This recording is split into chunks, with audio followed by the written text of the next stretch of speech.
और आज प्रभु से दुगना सामर्थ्य हमें भर दे। अपनी कलीसिया की ओर से आप सबको सलाम देता हूं जो बॉम्बे और पुणे में है। संडे के दिन हमारी बहुत एकदम टेडियस टाइम रहता है। सवेरे 9 से अंबरनाथ की सर्विस होती है, फिर 12 बजे सर्विस खत्म करके हम पुणे निकलते हैं, जो कि 150 किलोमीटर के आसपास है। मगर रोड की खराबी की वजह से 4 घंटे से 5 घंटे लगते हैं बॉम्बे से पुणे आज की तारीख में जाने के लिए। शाम को 5 बजे हम पुणे पहुंचते हैं, वहाँ की सर्विस शुरू होती है 5 बजे, और वहाँ सर्विस ख़त्म करके रात को 8:30-9 बजे के आसपास हम लोग वहाँ से निकलते हैं। पिछले दिनों में तो हम लोग बॉम्बे लौटते थे, पर अब हम लोग रात को पुणे में स्टे करते हैं। और इस तरीके से संडे जो है बहुत टाइट शेड्यूल रहता है। कहावत है कि यूजुअली पास्टर्स लोग का संडे वर्किंग डे है, रेस्ट आर द हॉलीडेज, पर हमारा ऐसा नहीं है। हमारा पूरा वर्किंग डे फुल चलते रहता है। प्रभु का नाम को धन्यवाद हो। और दूर दूर तक प्रभु का वचन ले जाने के लिए प्रभु ने हमें सहायता किया। जैसे महाराष्ट्र के अनेक प्रांतों के अंदर कलीसिया चल रही है, अहमदनगर, जालना, औरंगाबाद, कोल्हापुर, गुजरात, सभी इन सारे इलाकों के अंदर जितने 500 किलोमीटर के अंतर में हैं, हम लोग अपनी गाड़ी से चले जाते हैं।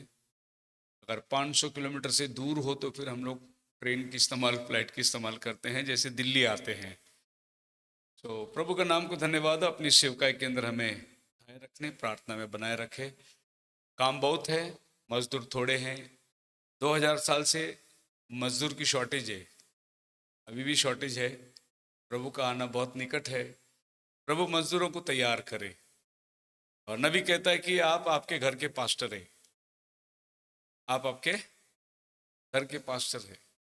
आपकी जिम्मेदारी है आपके परिवार का, आपका इर्द गिर्द, आपका माहौल का, आपको एक वचन बन के जीना है। और जो आज हम लोग पढ़े, जैसे कल मैंने शाम को बताया, इट इज रिटन, लिखा हुआ है, इसको कोई बदल नहीं सकता। और जो लिखा हुआ है उसी के अनुसार आपको चलना है। इसमें कोई तड़जोड़ आप ला नहीं सकते, इसमें की एक मात्रा भी आप निकाल नहीं सकते। जो इसमें जोड़ेगा प्रभु उसके ऊपर आपत्ति को जोड़ेगा, और जो इसमें से घटाएगा उसका नाम जीवन की किताब से घटाया जाएगा। इस वचन को परमेश्वर ने इतना महत्व दिया है।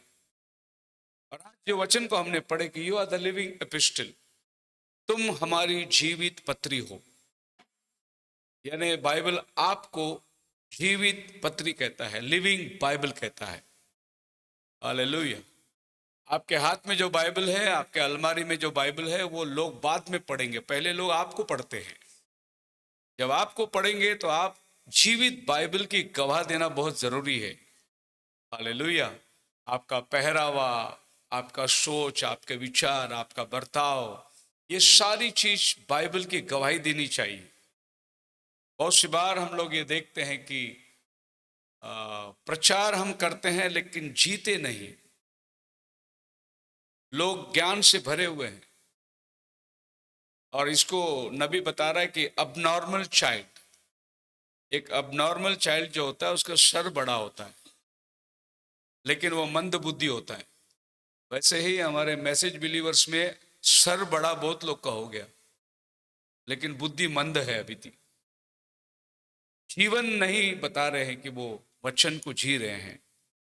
तो आपका पहरावा, remember you may be the only Bible that others read. तो आपके चेहरा जो है वो बाइबल को दर्शाना चाहिए। हम लोग इस चेहरे को लिपस्टिक वगैरह लगा के बाइबल के वचनों को छुपाते, लेकिन ये नहीं है कि आपका बाइबल, चेहरे से ही आपका बाइबल दिखाई देना चाहिए। जब बाइबल लोग आपको रीड करते हैं, आपको जब देखते हैं, तो समझना है कि ये जीवित बाइबल है। आप जहां जाते हैं वहां आप एक माहौल को बदलने वाले व्यक्ति बन जाते हैं। शायद ऐसा होगा, हम लोग ने कभी देखा होगा, मैं तो मेरे जीवन में अनुभव किया, जब भी 4 मित्र लोग बातें कर रहे हैं, और जब हमारा एंट्री होता है या हम जाते हैं, तो कहते हैं अरे अरे वो आया, अभी चुप बैठो, वो आया, वो आया। आप वो खामोश हो जाते आपको देख के। पता है, आपके वहां प्रवेश करने से वहां का माहौल बदलता है। You create the atmosphere. ये तो गवाही बनना चाहिए आपकी कि जो बुरा बोलने वाला आपको देख के बुरा बंद कर देना चाहिए, जो निंदा करने वाला आपको देखकर निंदा बंद कर देना चाहिए, क्योंकि आपके उपस्थिति से वहां का माहौल तैयार होता है, क्योंकि आप एक जीवित बाइबल है। तो आज मैं जिस विषय को देखने जा रहा हूं, जहां नबी हमें कहता है the cruelty of sin, the penalty that it cost to rid the sin from our life. इस मैसेज के अंदर what's he doing, he is writing his first Bible.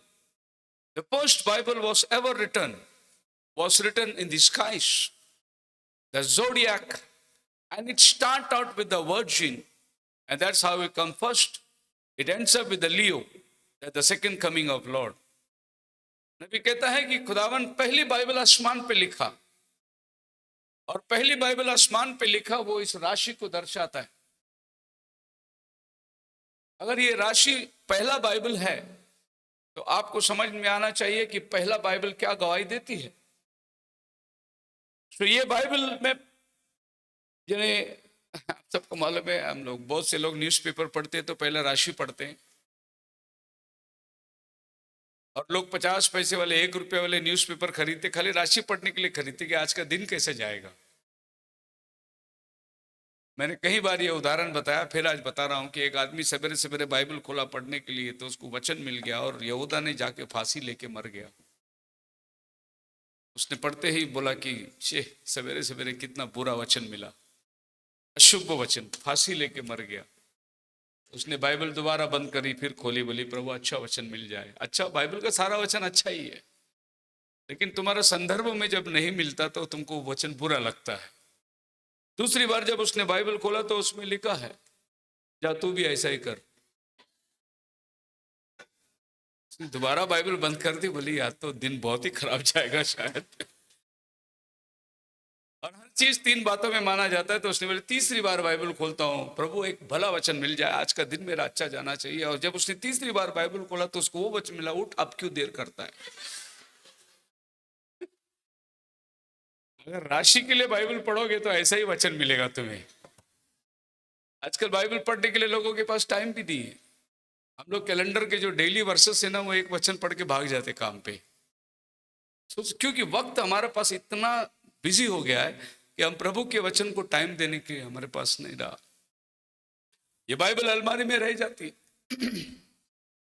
एक बार एक पास्टर एक घर में गए मेहमान बनकर, और उस सिस्टर ने उनको बहुत अच्छी दावत खिलाई, प्लेट सब चांदी के थे। तो पास्टर जी ने वो एक चांदी की चम्मच निकाल लिया, और जब पास्टर हाथ धो के चला गया तो सिस्टर ने देखा एक चांदी की चम्मच कम है। तो सिस्टर ने सोचा पास्टर ने उड़ाया जरूर, और वो सिस्टर ये सोच के बैठी कि पास्टर को एक ना एक दिन मैं फिर बुलाऊंगा खाने को, और उसको बताऊंगा कि ये चम्मच तुमने ही निकाल के ले गया था।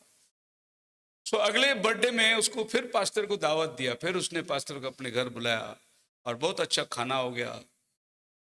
लास्ट की तारीफ में सिस्टर ने बोली मैं आपसे एक शिकायत करना चाहता हूँ, पिछली बार साल में जब आप आए थे तो आपने एक चांदी का चम्मच मेरा लेके गया।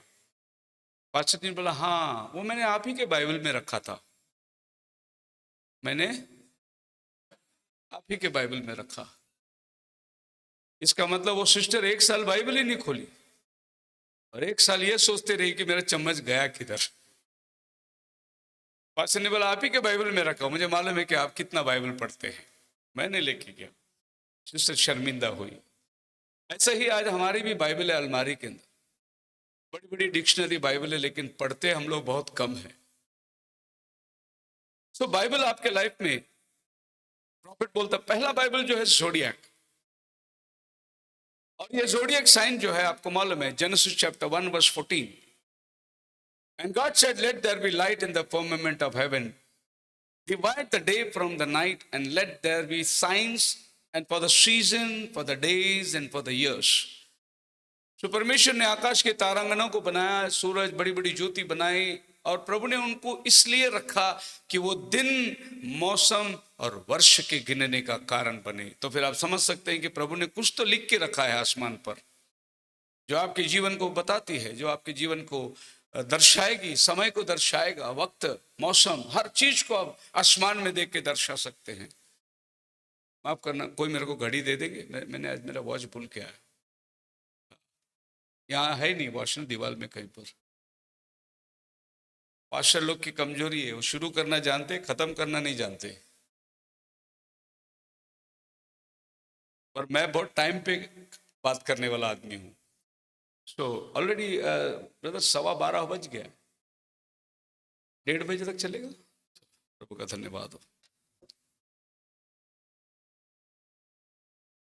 तो ये बाइबल जो आसमान पे लिखी गई थी, आप इसको पढ़ सकते हैं। जोब की किताब उसका 38 अध्याय में 32 वचन, जब प्रभु जोब से बात करता है तो ये आसमान की बाइबल के बारे में प्रभु जोब से बात करता है।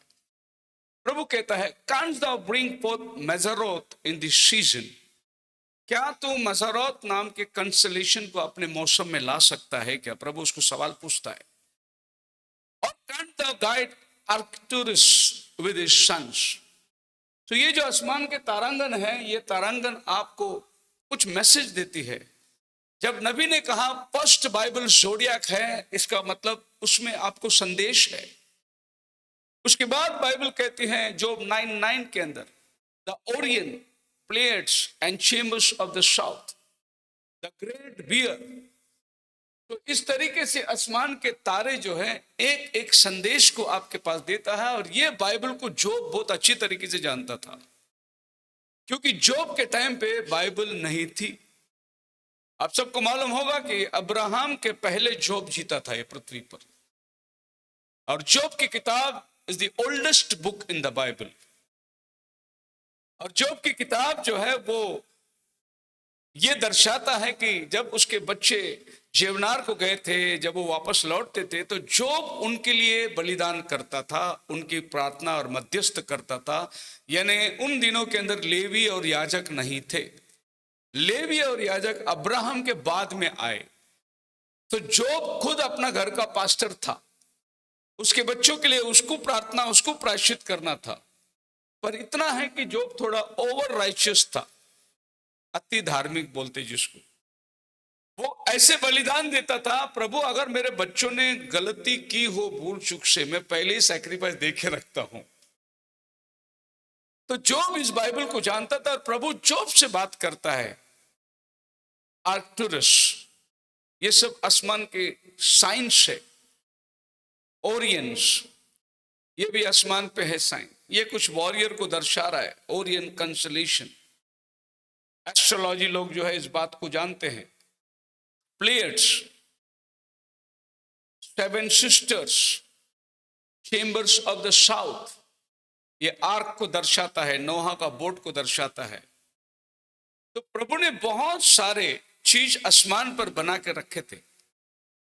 और जब आसमान पे ये चीज दिखाई देता है तो धरती के अंदर एक परिवर्तन होता है। जैसे वो मागी लोग हेरोद के पास गए और पूछे राजा का पैदा होना कहाँ है। हेरोद ने बोला तुम्हें कैसे मालूम? उन्होंने कहा हमने पूर्व में उसका तारा देखा, और तारा देखकर हम यहाँ चले आए। तो मागी लोग कौन सी बाइबल पढ़ के यीशु को जानने को गए? जोडियाक बाइबल पढ़ के। जैसे उन्होंने देखा कि तारा पैदा हुआ, तो ये धरती में एक राजा पैदा होना चाहिए, और वो लोग निकल गए उस राजा के खोज में। तो जोडियाक बहुत सारी बातों को दर्शाता है। आसमान पर एक चिन्ह दिखा तो धरती पर एक काम का होना जरूरी है। अभी जिस प्लैनेटेरियम के अंदर हम लोग बैठे हैं, अभी अभी बीती है, स्कॉर्पियन के अंदर हम लोग बैठे हुए हैं। ये राशि है। जैसे यहूदियों के 12 राशि के अंदर पहला राशि जो है वो वर्जिन है, कन्या राशि। और यीशु मसीह इस धरती पर कन्या राशि में पैदा हुआ, वर्जिन के पर पैदा हुआ। और उसमें 12वां राशि जो है लियो है, सीमा। और यीशु मसीह जो अभी आने वाला है, यहूदा गोत्र का सिंह बन के आने वाला है। तो प्रभु ने ये राशि को पहले बना के रखा, उसी राशि के अनुसार वो भी धरती में आ रहा है। हालेलुया। सो प्रॉफिट बोलता है पहला बाइबल जोडियाक है। सेकंड बाइबल जो है, प्रॉफिट ने कहा the second Bible was written by Enoch and put it in the pyramid. The Bible in stone is the second Bible. यानी ये जो पिरामिड जो है जिसको हनोक ने बनाया, जिसका उम्र 5000 साल पहले की है, तो बाइबल को दूसरी बार उतारा गया इस पत्थर पर। और ये पत्थर पर जो बाइबल है, इस बाइबल को अगर आप अच्छे से निरीक्षण करके देखोगे तो इस बाइबल के अंदर यीशु मसीह का जगत में आना, बलिदान होना, मुर्दों में जाना, जी उठना, स्वर्ग में जाना, नरक में जाना, और बचने का जगह है, क्वींस चेंबर है, किंग्स चेंबर है, सारी बातें जो है हेनोक ने इस बाइबल में पत्थर से खुदवा के रखा था। इसकी स्टेयरकेस के अगर आप इंचेस को मापोगे, एग्जैक्टली 33 इंचेस में आएगा, यानी 33 इयर्स में क्राइस्ट मरेगा। और 33 इयर्स तक जो है पैसेज छोटा है, उसके बाद में पैसेज बड़ा होता है। वो इस बात को दर्शाता है कि यीशु मसीह के क्रूस पर मरकर जी उठने के बाद स्वर्ग का रास्ता खुल गया, अब रास्ता बड़ा हो गया, वो आपको सीधे किंग्स चेंबर में लेके जाता है। इसमें एक जगह है जहां स्लीपिंग पैसेज है, जहां से आप फिसल गए तो आप सीधे अधोलोक में गिरोगे, सीधे नरक में। लेकिन एक और पैसेज है इसके बीच में कि बैकस्लाइड वाले लोग कैसे रिपेंट करके वापस आ सकते हैं, एक और रास्ता है, उसको एस्केप रूट करके बोला जाता है। हम में बहुत लोग गिर गए थे, लेकिन एस्केप रूट से हम लोग वापस उठ के चले आ जाते हैं। एक एक बाइबल की बातें जो है इस पिरामिड के अंदर। फिर हम सब जानते हैं and time message, stature of a perfect man. Profit ने क्या लिया? पिरामिड को ही लिया। उसकी कैपस्टोन को, जो कोने का सिरे का पत्थर है, और 7 पायरी प्रभु ने नीचे से रखा, विश्वास से लेकर सद्गुण, समझ, भाईचारे की प्रीति है ना, भक्ति, और आखिर में प्रेम आता है। और ये दोनों के बीच में प्रॉफिट ने बोला एक लेयर गायब है, और वो लेयर पवित्र आत्मा का है। जब लौदीसिया कलीसिया आती है तो पिरामिड नीचे उतरती है, इसके बीच में जो मिलाप है वो पवित्र आत्मा का काम है। और आज हम लोग उस मिलाप के टाइम पे बैठे हैं जो पवित्र आत्मा को दर्शा रहा है। फिर होली स्पिरिट के मिनिस्ट्री में आज हम लोग बैठे हुए हैं। यीशु मसीह अपनी मिनिस्ट्री को खत्म किया और ये मिनिस्ट्री होली स्पिरिट के पास दिया। और जब पिता का मिनिस्ट्री खत्म हुआ, यीशु मसीह जगत में आया। तो ये 3 प्रकार के मिनिस्ट्री चेंज होती है।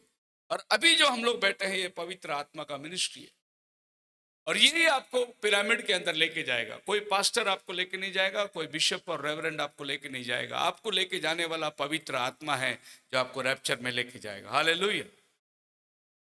फिर हम बाइबल में देखते हैं एक्सोडस चैप्टर 31 वर्स 18 के अंदर, जो प्रभु ने पहली बाइबल इजराइलियों को लिख कर दिया, वो पत्थर की तख्ती पर लिख कर दिया।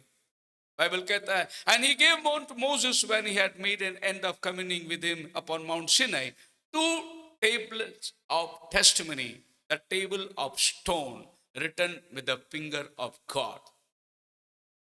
प्रभु ने पत्थर पर अपने उंगलियों से लिख के दिया। और ये पत्थर की तख्ती जब मोसेस लेकर आया, ये संदूक की पेटी यानी वाचा के अंदर रखकर 40 साल ये लोग इसके सहारे जंगल में चलते थे। आगे वचन था जो पत्थर पर लिखी थी और ये लोग उसके पीछे चलते थे। The Bible in stone was carried for 40 years in the wilderness. आज आपके पास है जो आप बाइबल खुद लेके चलते हैं, इतना सौभाग्य प्रभु ने हम पर किया। लेकिन उन दिनों में वो पत्थर पे लिखे हुए वचन के पीछे उनको चलना था। और इनके बीच में जोशुआ की आप किताब में पढ़ोगे पहले 2 अध्याय में, प्रभु ने बोला 2000 साल हाथ का अंतर रखना, ताकि तुम्हें यह पता चले कि पेटी कहां चल रही है और तुम उसके पीछे चलते रहो। तुम पेटी को बाईपास मत करना, रास्ता भूल जाओगे, भटक जाओगे। आज जो लोग वचन को बाईपास करते हैं वो रास्ता भूल जाते हैं। आपको हमेशा वचन के पीछे चलना है, वचन को हमेशा आगे रखना है। बोलो हालेलुया। आजकल वचन लोप हो गया है, कथा और कहानियों पर हम लोग चले आ गए हैं। तो ये वो बाइबल जो थी पत्थर पर लिखी हुई, और ये बाइबल आज भी एक बहुत बड़ा इतिहास का स्थान बन के बैठा हुआ है। बहुत ही जल्द ये 3rd टेम्पल के लिए इसी बाइबल को वापस ऊपर आना है, तभी ये 3rd टेम्पल प्रूव होगा कि ये यहूदी लोगों का जगह है करके। और आप जानते हैं कि इतिहास गवाह है, जब नेबुकदनेस्सर यरूशलेम के ऊपर चढ़ाई किया, उस समय जेरेमाया प्रॉफिट ने इस पेटी को निकालकर मंदिर के नीचे से छुपा दिया।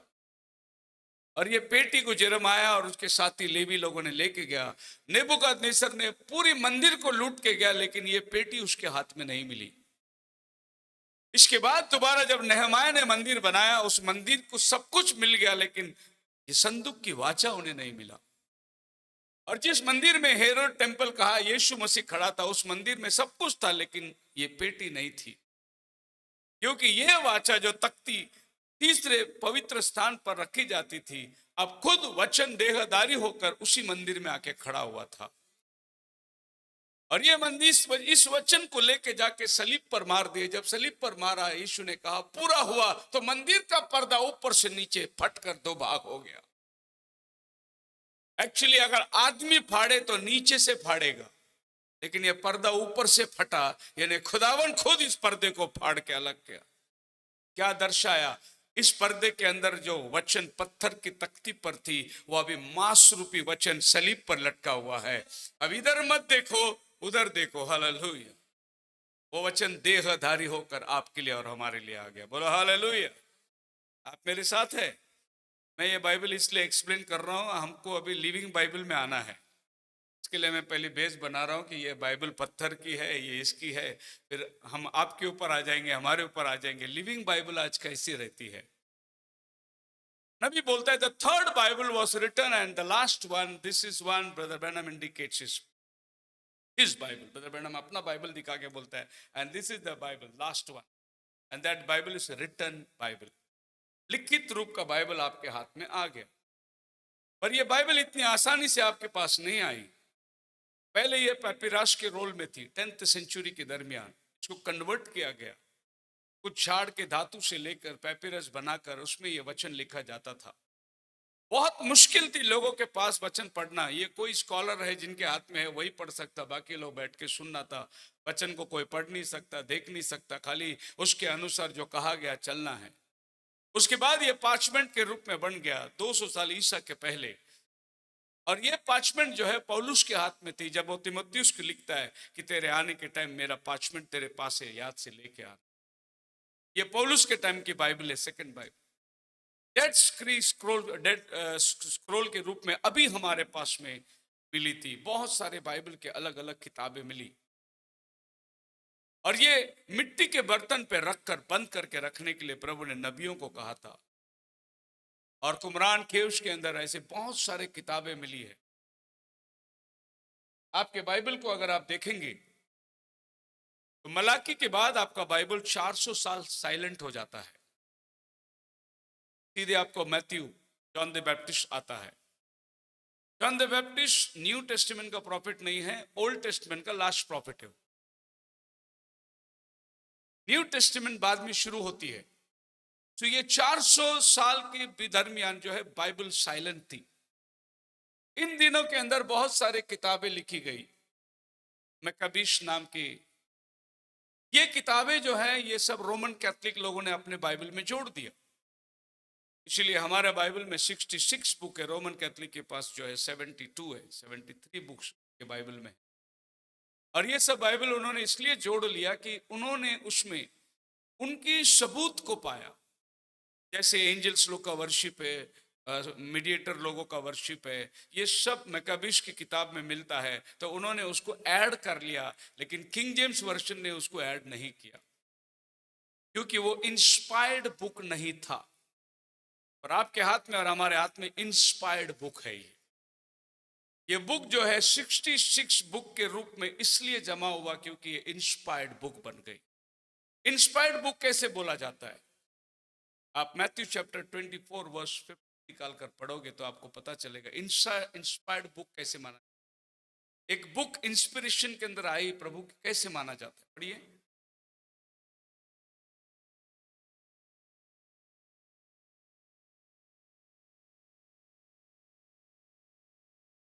ट्वेंटी फोर चैप्टर 15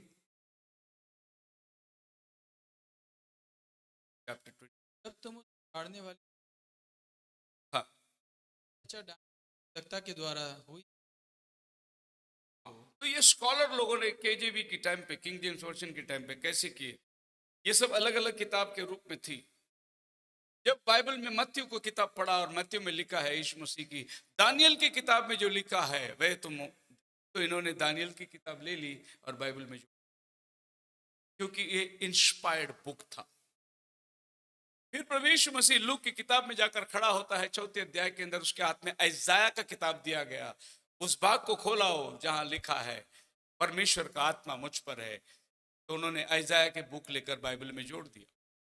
इसी तरीके से ये 66 बुक जो जोड़ा गया, इंस्पायर्ड बुक बन गया आपके लिए। बोलो हालेलुया। और ये आपके लिए, हमारे लिए फायदेमंद हुई।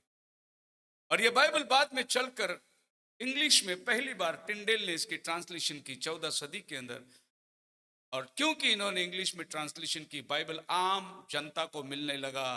इसको रोमन कैथलिक लोगों ने आग में जला दिया इस आदमी को। इसके जितने बाइबल प्रिंट हुए थे सारे बाइबल जला दिए। ये बाइबल का दुश्मन हिंदू नहीं है, मुस्लिम नहीं है, ये बाइबल का दुश्मन हमारे क्रिश्चियन लोग ही है, जिनको कैथलिक के नाम से जानते हैं। कई लोगों ने बाइबल की ट्रांसलेशन की, उसकी उंगलियां काट दी। ये क्लर्जी लोग ये थे कि भाई आप आम जनता को बाइबल की नॉलेज क्यों दी? हम जो बोलेंगे वही लोगों को करना है।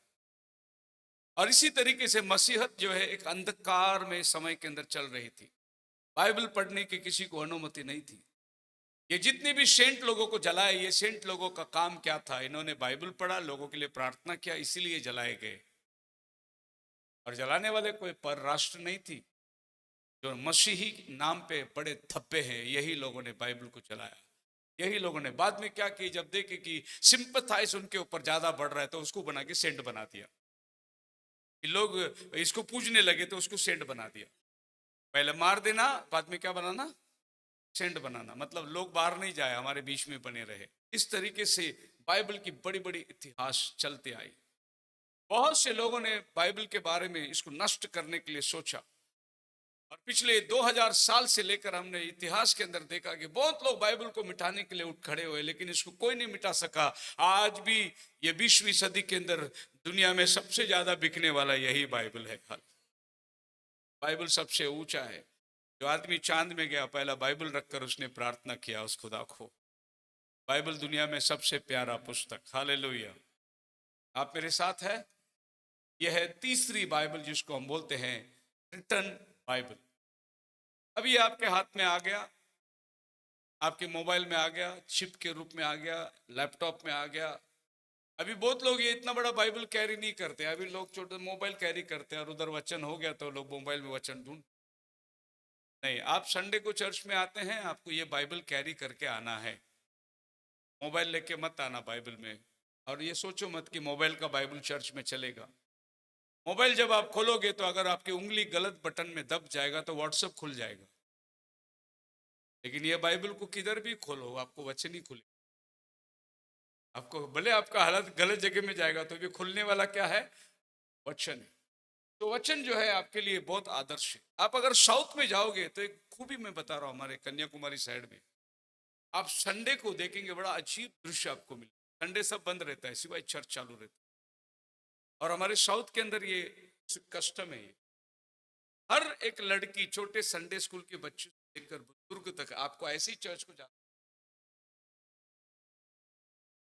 खाली संडे बस स्टैंड में खड़े रहो, आपको पता चलेगा। हर एक व्यक्ति, आपको साउथ में कोई आदमी बाइबल ऐसा रखा हुआ नहीं मिलेगा।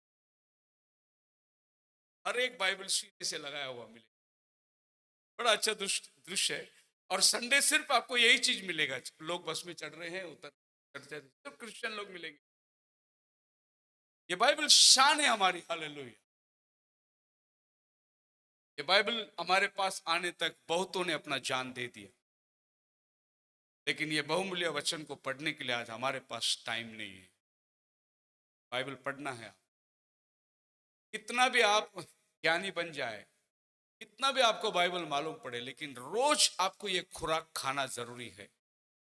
अपने लाइफ के अंदर ये डिवोशन बना लो। सवेरे में, आज भी मैं सवेरे जब मैं नहा के तैयार होके आता हूं, पहला बाइबल लेके पढ़ता हूं।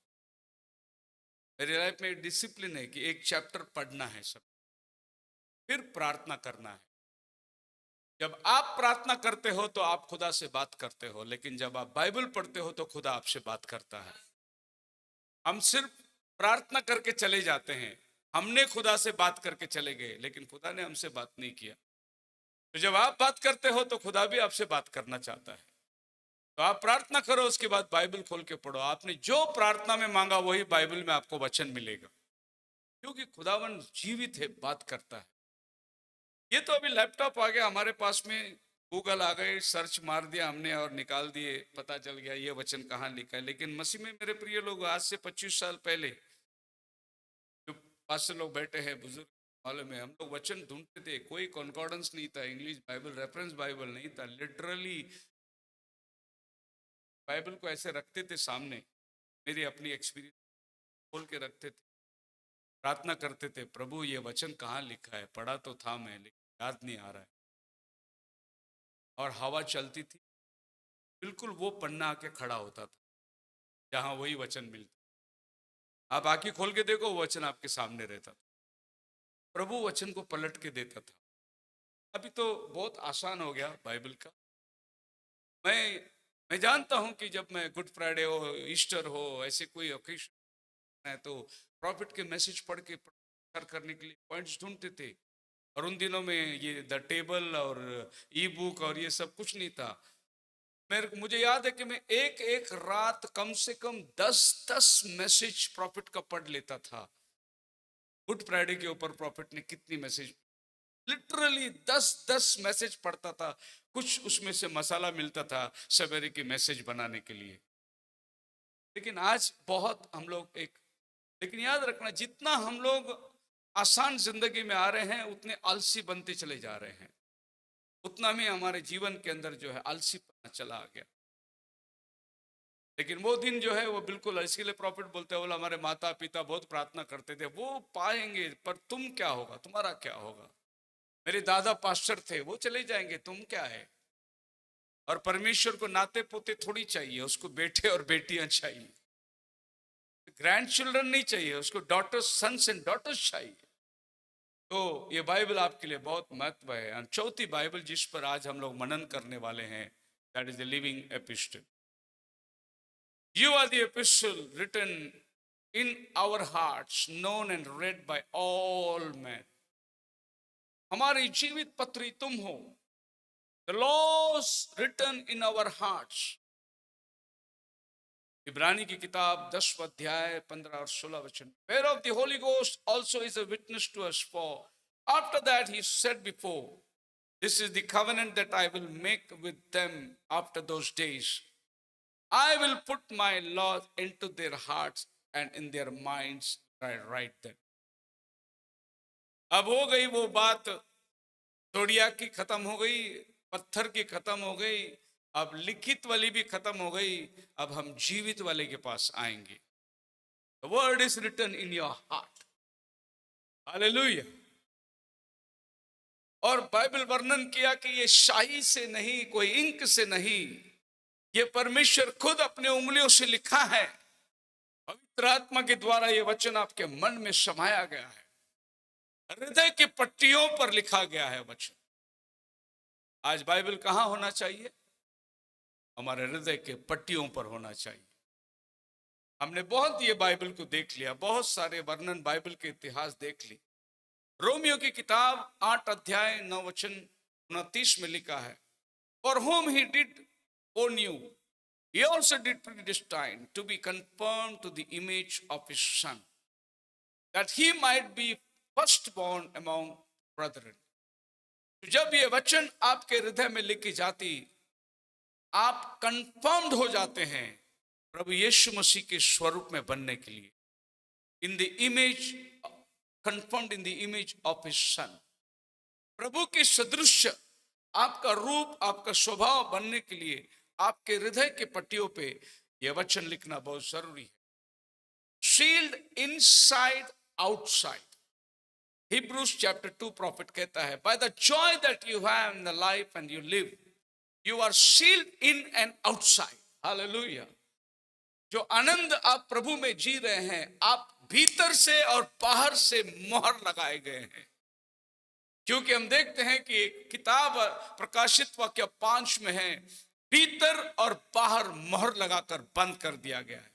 जब ये वचन आप में रहने आता है तो आप भी भीतर से और बाहर से मोहर लगाए गए हो। You are sealed within and outside. But you know you have saved, and the world knows you are saved by the life that you live. आप बचाए गए हैं, उद्धार पाए हुए हैं। ये दुनिया तब जानेगी जब आप जिएंगे, वरना फिर आप यीशु ने मुझे बचाया, आपकी गवाही सब बेकार है। You have to live the Bible. And if you are saved, God be your witness, blessed be his holy name. आपका जीवन बताएगा आप बचाए हुए लोग हैं, आप उद्धार पाए हुए लोग हैं। The fruits of the Spirit flowing through you. Galatians chapter 5. जब वचन आपके हृदय के तख्तियों पर लिखा गया तो आपके जीवन में आत्मा के ये फल उभरने शुरू हो जाते हैं। जब वो बीज आपके अंदर समाया गया जो वचन है आपके जीवन में, by the fruits of the Spirit, joy, love, peace, long suffering, gentleness, goodness, meekness, temperance, against such is no law. And they are Christ having crucified the flesh with the affection of the lust. जिसने मसीह के साथ अपने आप को क्रूस पर मार दिया गया। If we live in the Spirit, let us also walk in the Spirit. अगर हम आत्मा में जीते हैं तो आइए हम आत्मा में चलेंगे भी, क्योंकि हमारे हृदय में परमेश्वर ने वचन की तख्तियों को लिख कर रखा हुआ है। You are sealed, Hebrews chapter के अंदर फिर प्रॉफिट बोलता है, your life will bear witness. I don't know what your testimony is, but your life speaks so loud, your voice can't be heard. हमारा जीवन तुम्हारे आवाज से ज्यादा बात करता है। And what you are living, your everyday life will testify what you are. प्रतिदिन का जीवन इस बात की गवाही देंगे आप क्या है। And God be a witness. Yes, the Holy Spirit is a seal. And a seal takes both sides of the paper. They see you standing here and you see when you go away, not only in church, but everyday work. You are sealed on both sides, inside and outside. Inside and outside का मतलब profit ये बता रहा है कि तुम church में जैसे जीते हो वैसे बाहर की दुनिया में भी जियोगे। यही इनसाइड और आउटसाइड का। बहुत से लोग चर्च में दूत है, बाहर भूत है, लेकिन आपको चर्च का लाइफ और बाहर का लाइफ बिल्कुल सेम होना चाहिए। मैंने बहुत से लोगों को देखा चर्च में क्वायर ग्रुप में गाना गा रहे हैं, बहुत अच्छा ड्रेस है, चर्च का फिटिंग है। मंडे को देखा तो पैंट पहन के काम पे जा रही है। चर्च में दूत बन के गाना गा रही है, दुनिया को में भूत बन के घूम रही है। तो you are only sealed inside, not outside. तुमने बाहर की जिंदगी को भी मुद्रित लगाना जरूरी है, चाहे वो तुम्हारा ऑफिस हो। मैंने कहता ये सब प्रॉफिट का कोट्स है। आप बहुत प्रॉफिट के मानने वाले लोग हैं, तो प्रॉफिट ने ये बात को कहा, आप अंदर से भी बाहर से भी मुद्रित होना चाहिए। लोग कहते हैं कि क्या फर्क पड़ता है, बाहर कौन देखता है। नहीं, बाहर की दुनिया भी आपको देखती है, क्योंकि आप ही पहला बाइबल है जो उनको दिखाना चाहता है। आपके लाइफ गवाही देना चाहिए कि आप एक विश्वासी हो। तो आप इस देश के अंदर से हम लोग बोलते हैं हम एक नागरिक है, इंडियन। उसी तरीके से हम एक और देश के नागरिक भी है। तो वो देश की नागरिकता हमारे पास है। तो हम लोग ये दुनिया के अंदर है, इस देश के नागरिक तो है ही है, लेकिन एक और देश की सिटीजनशिप हमारे पास है। जैसे इस देश के लिए हम लोग कानून कायदे सबका पालन करते हैं, वैसे उस देश का भी सारी व्यवस्था को पालन करना बहुत जरूरी है। कितने लोग लाइट बिल भरते या चोरी से वापरते, पानी का टैक्स भरते, हाउस टैक्स भरते, फिर आपका पेट्रोल टैक्स है, घर का टैक्स है, सब है, जीएसटी हो, सब भरते हैं, क्योंकि आप इस देश में रहता है, इसके कानून को आपको पालन करना है। कितने लोग ताइद देते, ये वो सिटीजनशिप का टैक्स है। बहुत से लोग ये सब भरते लेकिन वो नहीं भरते। You are not seal outside, खाली इनसाइड आप सील हो गए। जैसे ये नागरिकता को आप पालन करते हैं, ऐसे उस नागरिकता को भी आपको पालन करना है। वहां भी आपके लिए प्रभु ने सारे इंतजाम करके रखा है। Colossians chapter 3. If ye be risen with Christ and seek those things which are above, where Christ sitteth on high hand of God, set your affection on things above, not on the things of earth. अगर तुम प्रभु यीशु मसीह के अंदर जी उठे हो, मरकर जी उठे हो, यानी बपतिस्मा से तुम ऊपर के, और अभी तुम जो स्वर्ग में पिता के दाहिने प्रभु विराजमान है, अपना सारी लालसा को स्वर्ग की तरफ बढ़ाओ, ना कि पृथ्वी के ऊपर। और ye are dead and your life is hid in Christ. तुम मर चुके हो, तुम्हारा जीवन प्रभु में छिपा हुआ है। तुम जो थे मर गए, अब तुम नहीं जीवित थे। But now also you put off your this anger, wrath, malice, blasphemy, filthy communication out of your mouth. तुम्हारे मुंह से निकलने वाली ये सारी गंदगी जो है, filthy communication, wrath, malice, blasphemy, सब निकलना चाहिए। Lie not to one another. एक में से झूठ मत बोलो। Think that you have put off old man with his deeds. ने पुराना मनुष्य को उतार दिया है, इसीलिए एक में के साथ में झूठ मत बोलो। And put have a new image, a new man, which is renewed in the knowledge after the image of him that created him. हमने पुराना मनुष्यत्व को उतार दिया और नए मनुष्यत्व को परिधान किए। तो हम लोग मसीह के अंदर नई सृष्टि है। पुरानी बातें बीत गई। हमारे बॉम्बे में एक सिस्टर थी, बेचारी गवाही दी थी एक बार, बहुत अच्छा गवाही था उसका। प्रभु में आ गई, प्रभु में आने के बाद में बपतिस्मा ले लिया। बपतिस्मा लेने के बाद में पता चला कि ये सब चीज उतारना है, सिंपलिसिटी में आना है। और वो लोग सिंपलिसिटी में आ गए और अपने पति के साथ बाजार में जा रही थी। उसके एक पुराना मित्र क्या, जो साल पहले उसको देखा था, और जैसे वो औरत को मिली वो रोने लगी, बोली क्या हुआ, कब हुआ, कैसे हुआ, हमें पता भी नहीं चला, हमें बताया क्यों नहीं। ये औरत ने बोली क्या हुआ, बोले ये सब उतार दिया, क्या हुआ, पति किधर है, बोले क्या बाजू में। फिर ये क्यों से उतारा, ये सब पति मर गया सोचा था मैं। हाँ, बोला वो मर ही गया। ये जो पति है बपतिस्मा लिया हुआ प्रभु में नया है, वो पुराना वाला मर गया। ये है आज हमारे विश्वासी जीवन। हम मसीह में मरे हैं, अब हम मसीह के अंदर एक नई सृष्टि है। तो नई सृष्टि के अनुसार आपका लाइफ होना बहुत जरूरी है। Praise the Lord. आप मेरे साथ हैं। Living Bible. Love is the evidence. John chapter 13 verse 35 में, by this all men know that you are my disciples if you have love for one another. लोग मेरे चेले तुम्हें तब जानोगे जब तुम आपस में एक में से प्रेम करोगे, तब ही लोग जानेंगे तुम मेरे चेले हो। चेले बनने के लिए आप कोई डिस्कोर्स करके आएंगे या कोर्स करके आएंगे या कॉलेज में पढ़ के आएंगे, उससे लोग नहीं जानेंगे तुम चेले हो। जब तुम आपस में एक में से प्रेम करोगे तब लोग जानेंगे तुम मेरे चेले हो। प्रभु का चेला बनने का क्वालिफिकेशन क्या है? बहुत पढ़ लिख कर आ लिए, बहुत सारे बाइबल को जान लिए, पीएचडी कर लिए, नहीं। प्रभु का चेला बनने का क्वालिफिकेशन आपस में एक में एक से प्रेम करो, इससे लोग जानेंगे। मतलब प्रभु प्रेम का एक बहुत बड़ा आदर्श आपको और हमको दे दिया है। प्रभु यीशु मसीह ने पतरस को बोला, मुझसे प्रेम करता है मेरी भेड़ों को चरा। सेकंड टाइम, तू मुझसे प्रेम करता है मेरे भेड़ों की रखवाली कर। थर्ड टाइम, तू मुझसे प्रेम करता है। प्रभु आप जानते हैं एक पास्टर बनने का क्वालिफिकेशन क्या है? लोग जाके कॉलेज में सर्टिफिकेट लेके आए, कोर्स करके आए, बाइबल कॉलेज करके आए तो पास्टर बने, नहीं। यीशु मसीह ने क्वालिफिकेशन वो नहीं बताया। यीशु मसीह ने बोला तू मुझसे प्रेम करता है, अगर तू मुझसे प्रेम करता है तो मेरे भेड़ों को चरा सकता है। यानी भेड़ों को चराना या पास्टर का काम या शेपर्ड का काम करना, वो व्यक्ति खुदा से प्यार करने वाला होना चाहिए, तभी वो भेड़ चरा सकता है, वरना वो भेड़ नहीं चाहिए। This is the only qualification what God required. Do you love me? Hallelujah. अब ब्रदर, जो खुदा से प्रेम करता है वही ये पुलपिट में खड़ा रह सकता है, वही जान सकता है भेड़ों की तकलीफ क्या है, भेड़ों की परेशानी क्या है। भेड़ों के साथ में रिलेशन बनाना, खुदा के साथ रिलेशन खत्म हो जाएगा। खुदा के साथ रिलेशन बनाएगा, भेड़ तुम्हारे साथ चलते रहेंगे। प्रभु ने तुम्हें ये क्वालिफिकेशन दिया है, एक मोस्ट क्वार्टर।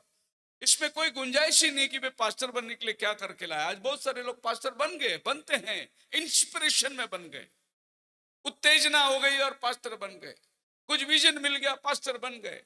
लेकिन आपको मालूम है कि प्रभु के बुलाहट होना बहुत जरूरी है, और बिना बुलाहट के बहुत लोग आज चल रहे हैं सेवा के अंदर। मैं जिस मुल्क से आता हूं उस मुल्क का ऐसे हालात है। एंड टाइम मैसेज की बड़ी चर्च थी, 200 मेंबर थे। चर्च टूट गया, 100 उसके साथ गए, 100 इसके साथ आए। मेंबर तो 200 ही है, पास्टर 2 बन गए अभी। बाद में जो गया था बाहर 100 लेके, वो भी चर्च टूट गया, 50 दूसरा कोई लेके गया। मेंबर 200 ही है, पास्टर 3 बन गए। फिर वो जो 50 लेके गया था उसमें से एक टूटा, 25 वो लेके चला गया। मेंबर 200 ही है, पास्टर 4 हो गए। अब ये जो 100 को लेके बैठा था, ये चर्च टूट गया। इसमें से 50 निकले, मेंबर 200 ही है, पास्टर 5 हो गए। मेरी कैलकुलेशन आपको समझ में आ रही है? एक पास्टर बाहर निकलकर भेड़ों को लेके आना था, वो यही की भेड़ों को लेके जाके पास्टर बन गया। कलीसिया टूटते चली गई। गिनना यानी गणती बड़ी नहीं, लेकिन शेपर्ड बढ़ गए बहुत। और बिलीवर लोग की हालात आज यही है। इतने बड़े बॉम्बे शहर में जहां बाय प्रॉफिट ने आके पैर रखे गया ऊपर, वो चर्च में आज एक कलीसिया के अंदर 100 से मुश्किल से आपको मिलेगा 1 या 2 कलीसिया मिलेगा जहां 100 के आसपास लोग होंगे, वरना 25-50 में ही सब चर्च बनी हुई है। क्या हुआ ब्रदर? इतना बड़ा सत्य आपको मिला है। कंडीशन क्या है हमारी? कारण हमारा कंडीशन ये है, हम जाने नहीं। और ये जितने बनते जाते हैं ना पास्टर, ये एक में एक से प्रेम नहीं करते, क्योंकि नफरत से निकल के गए और उनके दिल में नफरत बनी है। और बाइबल बोलता है जब तुम आपस में प्रेम करोगे तब लोग जानेंगे तुम मेरे चेले हो। लेकिन वो चीज रहा ही नहीं। और मैं अभी आज मैं भाई से बात कर रहा था, मैं बोला मैं सब फॉरेनर लोग को दोष देता हूं इसको, क्योंकि ब्रिटिश लोग छोड़ के गए, 100 साल 75 साल के ऊपर हो गया, लेकिन हमारे मैसेज के अंदर अभी भी ब्रिटिश लोग छोड़ के गए नहीं, और अंग्रेजों के गुलाम बन के बैठे हुए हैं इस मैसेज के अंदर। और वो बेचारा उधर 50,000 किलोमीटर दूर बैठ के हमारे ऊपर राज्य कर रहा है। तुम इससे मिलो मत, तुम उससे मत मिलो, तुम इधर मत जाओ, तुम उधर मत जाओ। वो बैठ के वहां अमेरिका में बैठ के इधर राज्य कर रहा है, क्योंकि वो चंद पैसे भेज रहा है यहाँ पर। और यहाँ के गुलाम पास्टर लोग जो है उनकी बातें मानते हैं। तो आजाद मैसेज बिलीवर हुआ ही नहीं अभी तक अंग्रेजों से। देश आजाद हो गया, लेकिन हमारे मैसेज बिलीवर्स लोग आजाद नहीं हुए। मसीह में मेरे प्रिय लोगों, जो काम आपको प्रभु ने दिया है, ये बहुत जिम्मेदारी का काम है। मैं धन्यवाद देता हूं कि यहाँ पर पास्टर लोग बैठे हैं। ऐसा दृश्य आपको बॉम्बे में देखना बहुत मुश्किल, आएंगे नहीं लोग साथ में बैठने की।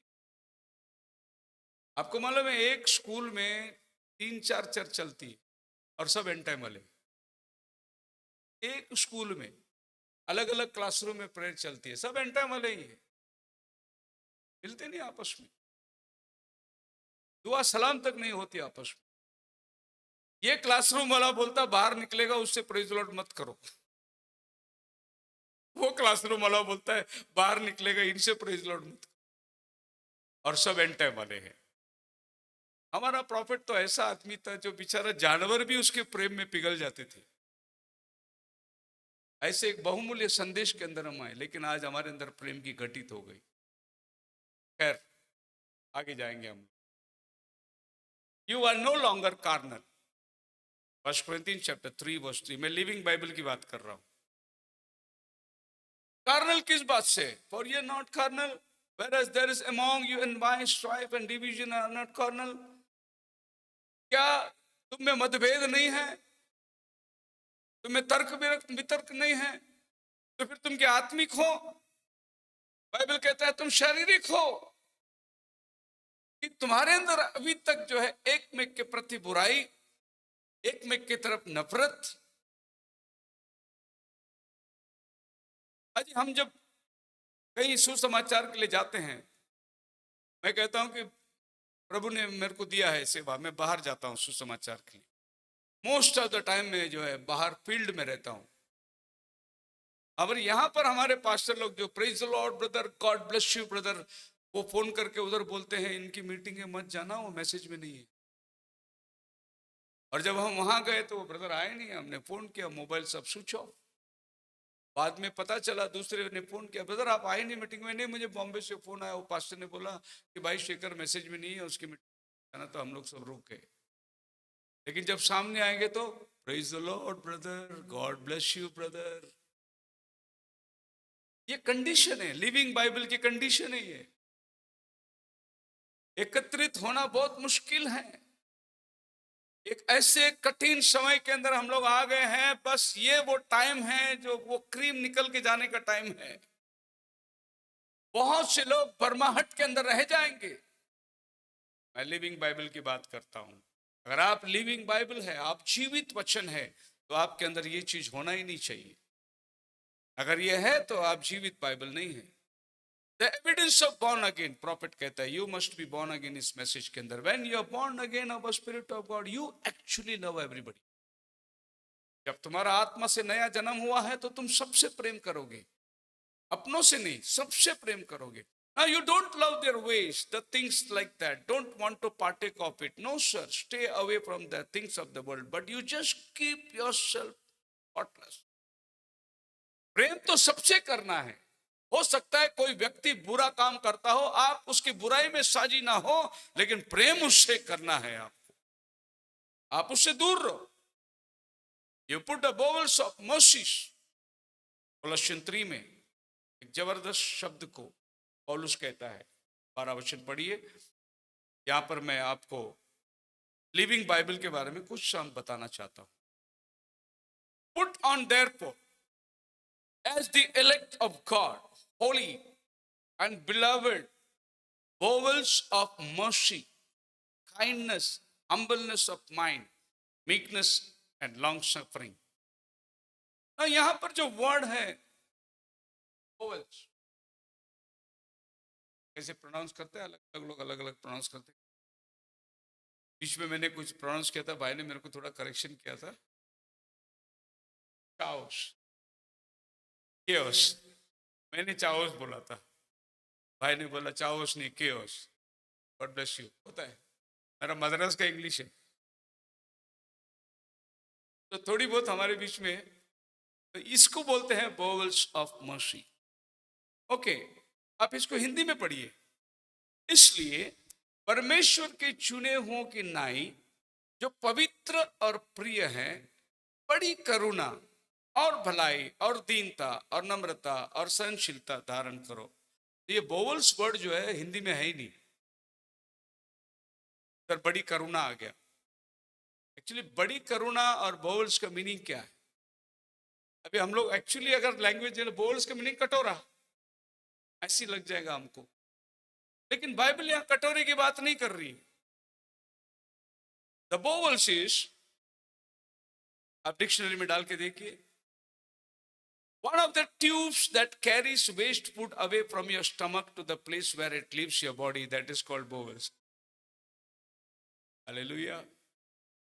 आपके पेट में एक अतड़ी है जो आपके शरीर के मल को बाहर निकालता है, उसको बोवल्स बोलते हैं। तो याद रखना, जब पौलुस ने लिखा बोवल्स, तो कटोरा ऑफ मर्सी नहीं बोला, आपके पेट के अतड़ियों का बात किया उसने। द लिविंग बाइबल, आपकी बात समझ में आ रही है? It's not bowl, it's bowel. तो पौल अपनी भाषा के अंदर आपको क्या बताना चाह रहा है? अगर आप जीवित बाइबल हैं तो आपके अंदर क्या भरना चाहिए? Bowels of kindness, humbleness, mind meekness, long suffering. उसके दिल में बैर है, नफरत है बहुत, पर आपके दिल में क्या होना चाहिए? एक्चुअली मीकनेस होना चाहिए, प्यार होना चाहिए, लॉन्ग सफरिंग होना चाहिए। लिविंग, मैं लिविंग बाइबल करके बोलना काफी नहीं है। आपकी अंदरूनी हृदय, गुर्दा, कपड़ा, सब चीज जो है वो बाइबल बनना चाहिए। और ये बोवल क्या करता है? आपके शरीर के मल को आपके शरीर से बाहर निकालता है। आपके यहां मुझे नहीं मालूम, लेकिन सवेरे घंटा गाड़ी आती है कि नहीं? जैसे घंटा गाड़ी आई तो आपने कचरा में डस्टबिन निकाल के जो रखा है बाहर जाके आपको डालना है। आप सोचो कि भाई मैं एक 8 दिन कचरा नहीं फेंकूंगा, क्या होगा? आपके घर में बास आएगा। उसी तरीके से आप अगर अपने मन में से नफरत, बुराई, मलाई, जो कुछ आप सोचते हैं, ये आपके जीवन से रोज अगर बाहर नहीं निकलेगा तो आपका भी जीवन बास आएगा, बदबू आएगी। जैसे ये बॉडी का सिस्टम है कि हमको रोज इसको ड्रेन करना है, जैसा हम अपने घर को रोज ड्रेन करते हैं, साफ सुथरा करते हैं, नहाते हैं इस बॉडी को किस तरीके, वैसे अंदरूनी रीति से भी आपको रोज बरोज, इसका मतलब यह है कि प्रतिदिन प्रभु के पास जाकर, प्रभु आज मैंने किसी से नफरत की बातें करी रहेगी, बुरा किया रहेगा जबान से, वो प्रभु क्षमा कर।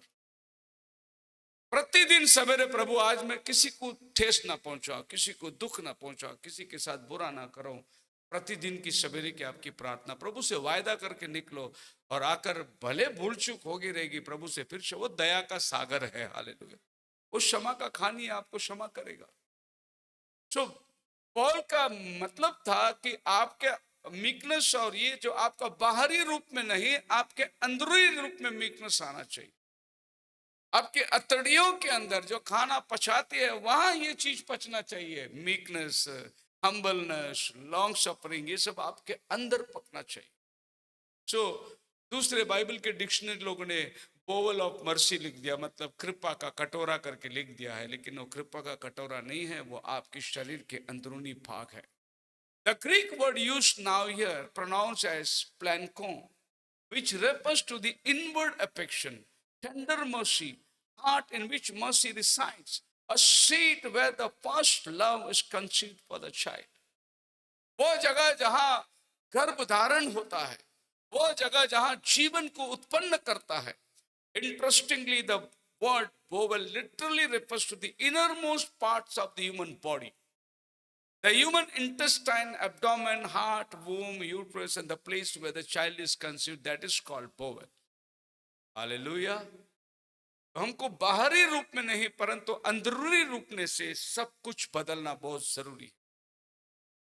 कल हम बाहर हंस के पैदा, कोई लोगों को स्माइल देने क्या, बाहर से स्माइल नहीं, अंदर से नफरत रहता है। आपको भी मालूम है, तो डेली प्रैक्टिस है हमारा। फिर जब किसी से हंसना है तो हम बड़े दिल से हंसते, आ हा हा हा, अंदर से हंसते, बोलते हैं हंसी। हंसना जरूरी है।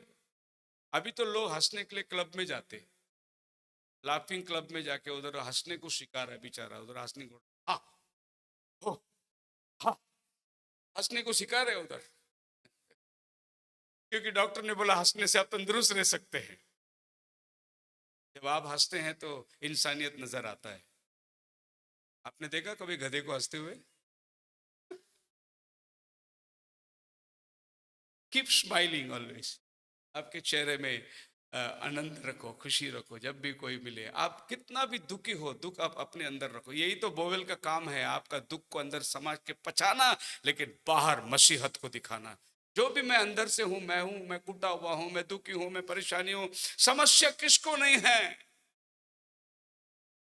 तो बाइबल में लिखा है कि जो प्रचारक या शेपर्ड होता है वो पुलपिट में खड़ा रहता है और उसके लिए टर्म्स एंड कंडीशन लिखा है। वो एक पत्नी का पति हो, उसके बच्चे उसके अधीनता में हो, वो घर का प्रबंध करने वाला हो, ये सब क्वालिफिकेशन लिखा है। आज मैंने बहुत सारे पास्टरों को पुलपिट में खड़े प्रचार करते, पास्टर बनते देखा जिनको संतान नहीं है। अब ये पास्टर की कंडीशन क्या होगी? एक कपल आ गया, नया कपल, जस्ट शादी हुए 3-4 साल हो गए, संतान नहीं है, और वो पास्टर के पास आके खड़े हैं, बोले पास्टर जी शादी हो गई 4 साल हुए, संतान नहीं, दुआ करे। पर पास्टर कोई संतान नहीं है, इसीलिए कंडीशन रखा गया कि वो बच्चों का हो, बच्चों का रखवाली करने वाला हो, बच्चों का देखने वाला हो। मतलब आप जो खड़े हैं, आपको वो क्वालिफिकेशन चाहिए। वो क्वालिफिकेशन के बाद आप जो है इसको प्रचार में ला सकते हैं, वरना आप फंस जाएंगे। मैं पुणे में एक मीटिंग अटेंड किया था, ऐसे ही बड़ा प्रचारक आया था साउथ से, और हीलिंग प्रेयर लास्ट में उसने अनाउंस किया बड़ा अजीब सा अनाउंस लगा। मैं भी मेरी जिंदगी में पहली बार देखा कि बोले जिन जिनको लोग को संतान नहीं है अपना हाथ ऊपर उठाओ। और बहुत सारे कपल्स खड़े हो गए। बोले कि जब आप चर्च छूट के बाहर जाओगे तो उधर हथगाड़ी में केले रखे हैं, हमने दुआ करी, दो दो केला खा के जाओ।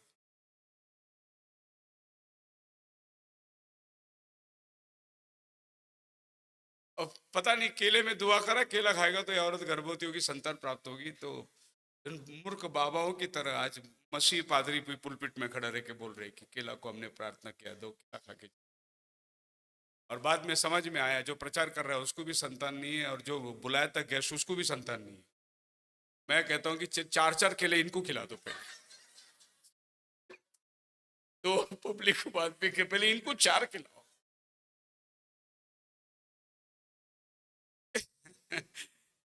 You are a living Bible. आप जीवित पत्री हो भाई, आपको लोग पढ़ रहे हैं। कहां चली गई मसीहत? और जब बाइबल कहते हैं कि तुम ये नहीं करना, तुम ये नहीं करना, तुम ये नहीं करना, और यही चीज तुम करोगे, तो फिर तुम्हारा जीवन बाइबल की गवाही नहीं देती है। प्रॉफिट वचन कहते हैं फॉर बियरिंग वन अनदर, उसी कोलोसियन के अंदर, and forgiving one another, if any man have quarrel against them even Christ forgive you, so do. क्षमा करो क्योंकि मसीह ने हमें क्षमा करते। हमारी प्रार्थना है, हे हमारे बाप तुझे आसमान में तेरा नाम पाक माना जाए, तेरी राज्य आए, जैसी तेरी इच्छा आसमान पर होती धरती पर। हमारी रोज की दे, हमारे अपराधों को जैसे हम औरों के अपराधों को। तो प्रभु ने प्रार्थना को ऐसे दो ब्रेड बनाया, ऊपर का नीचे का ब्रेड बनाया। ऊपर का 4 लाइन, हे हमारे बाप तुझे आसमान में तेरा नाम पाक माना जाए, तेरी राज्य आए, तेरी इच्छा पूरी हो जैसी आसमान पर। अब ये ऊपर का स्लाइस हो गया, अभी नीचे का स्लाइस। हमारी रोज की रोटी हमें दे, हमारे अपराधों को क्षमा कर, हमारे गुनाहों को माफ, हमें परीक्षा में मत ला। तो ये हमारा लॉर्ड्स प्रेयर जो है ना, एक सैंडविच के माफी। ऊपर का पार्ट खुदा की तारीफ है, नीचे का पार्ट हमारी जरूरत है। अब बहुत से बार हम लोग क्या करते हो, तारीफ को नीचे रखते हैं, अपना जरूरत को ऊपर रख देते, और हमें पता ही नहीं चलता कि हम खुदा की तारीफ की वजह सिर्फ हमारी भिखारी की प्रार्थना चलती रहती है, भीख मांगते रहते प्रार्थना के अंदर, प्रभु मुझे ये दे, प्रभु मुझे वो दे, प्रभु मुझे वो दे, पर हम खुदा की तारीफ ही नहीं करते। उसी तरीके से आप 10 कमांडमेंट को भी देखिए। पहले 10 कमांडमेंट क्या बोलती है, 4 वाला, तो अपने परमेश्वर को छोड़ किसी को मत मानना, उसका नाम व्यर्थ मत लेना, एक ही परमेश्वर है। पहले 4 आज्ञा उसकी तारीफ है। उसके बाद में नीचे, तू चोरी ना करना, तू झूठ ना बोलना, तू लालच ना करना, उसके नीचे का जो पार्ट है प्रभु ने इसको डिवाइड करके रखा है। पहले तो खुदा की तारीफ कर, पहले तो उसकी प्रशंसा कर। हम प्रार्थना में बैठते ही तुरंत ये प्रभु बस दिन भर संभाल के घर को लाया, धन्यवाद करते हैं, सोते हैं, प्रभु अच्छे अच्छे सपने दे, कीड़े मकोड़े से बचा, ये प्रार्थना कर। सवेरे उठते ही प्रभु मैं जा रहा हूं काम पे, बस मेरा सब काम सफल होने दे, बस मैं जा रहा हूं प्रभु, मेरा सब काम जो कुछ मैंने सोचा, मेरे इससे उससे सब। ये हमारी जरूरतों को सिर्फ हम प्रभु से बोलते हैं, लेकिन हम प्रभु के साथ कभी बैठकर उसकी तारीफ नहीं करते। हालेलुया। मैं जब भी पहले पुणे जाता था, ट्रेन में जाता था, लोनावाला में बहुत बड़ी घाट सेक्शन है, और बरसात के टाइम इतना सुंदर होता है, लोग फोटो निकालते थे। फोटो जैसे वो घाट आ गया, पानी, वाटरफॉल, सब कैमरा लेके सब खड़े होते थे। मैं अंदर बैठा था, मैसेज बनाते रहता था। जब ये देखता था मैं, how great thou art, how great thou art, then sings my soul, my Savior God to thee। वो सिर्फ सुंदरता को देखते हैं, मैं सुंदरता को बनाने वाला खुदा की तारीफ करना हूं। हमने हीलिंग ले लिया, लेकिन जिसने हीलिंग दिया उसको छोड़ दिए। We need the healer, not the healing। अगर हीलर साथ में है तो हीलिंग भी साथ में है, लेकिन लोग हीलिंग के पीछे भाग रहे हैं, हीलर को भूल गए।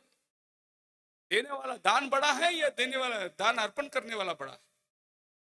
बोलो जय, मिलकर जय, बोलो जय। इसमें एक अंतरा है, मालूम है?